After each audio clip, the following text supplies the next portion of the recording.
Is in fact involved in the commodity space is Tata Steel, and that one is in focus after it came out with a late night press release about the company getting set to exit its UK operations. Kritika Saxena, who's been at it since I think 5 a.m., joins in to give us more details about this and how likely this is, considering maybe the paucity of buyers at this point. Kritika. Well, the saga goes back to 2007 when the Tata Group acquired Chorus for about £6.2 million.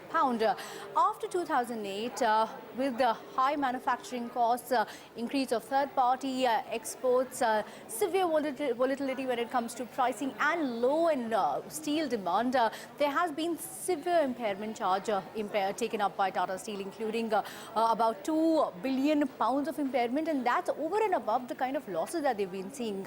They haven't released the exact losses, but the company hasn't been able to break even in UK, and the losses could so much as go higher than £3 billion.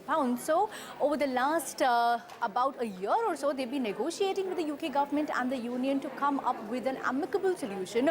There were various options. They have been laying off employees, shutting down bits and pieces of their plants in UK, but there was the largest plant, that is the Port Talbot, which has about 4,000 employees. That's the largest steel manufacturing unit in the UK. Now, the plan essentially was to shut that down and completely cut down their losses, but after a marathon board meeting yesterday, they have instead decided to sell their entire UK business. Now, remember, the UK business is essentially about 10 million tonne per annum, which includes 3 significant ports. Either they will sell this in whole or in parts, finding multiple buyers. Remember, again, the long product business is up for grabs, and Greybulls Capital is in the final stages of acquiring it. So we don't know the exact amount and valuation as to how much they will garner. It's in initial stages. They're in talks with the UK government, but this will get a lot of flack from unions, given the fact that unions have already told CNBC TV 18 that they will take this up with the British Prime Minister, and they want to ensure that the steel industry, specifically